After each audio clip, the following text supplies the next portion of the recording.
Le deuxième temple, le temple de Zorobabel, le dessein de Dieu établi avant la création du monde. Ésaïe 44, 6. Je suis le premier et je suis le dernier, et hors moi, il n'y a point de Dieu.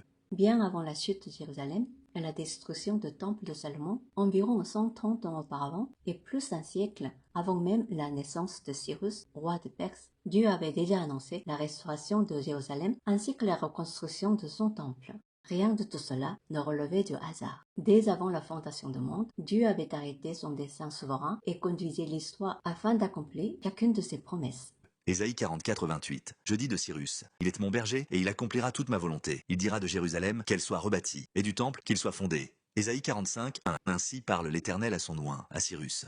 Le royaume d'Israël au nord fut détruit par l'Assyrie en 722 avant Jésus-Christ. Quant au royaume de Juda au sud, il fut renversé par Babylone en 586 avant Jésus-Christ.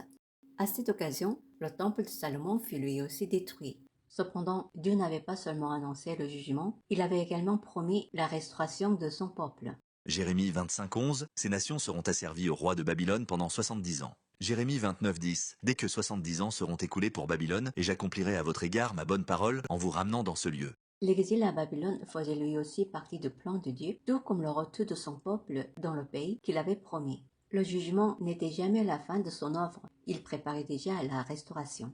En 539 avant Jésus-Christ, Cyrus, roi de Perse, conquit Babylone. Les hommes voient dans ces événements la succession des grands empires. Les Écritures, quant à elles, nous révèlent une réalité plus profonde. Derrière les bouleversements de l'histoire, c'est Dieu lui-même qui agit souverainement.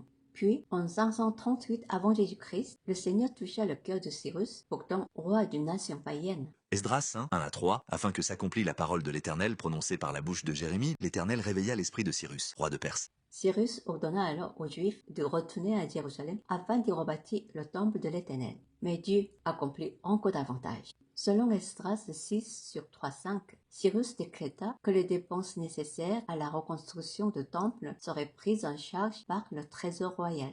Il ordonna également que tous les ustensiles sacrés emportés autrefois par Nebuchadnezzar soient restitués au peuple de Dieu. Ainsi, le Seigneur se servit d'un roi païen pour accomplir sa promesse. Il utilisa même les ressources d'un empire afin d'accomplir son dessein. Daniel 2, 21, c'est lui qui change les temps et les circonstances, qui renverse et qui établit les rois. L'histoire ne dépend ni du hasard ni de la seule volonté des hommes. Dieu demeure le souverain maître de l'histoire. Depuis avant la création du monde, il conduit toutes choses selon son dessein parfait et accomplit fidèlement chacune de ses promesses.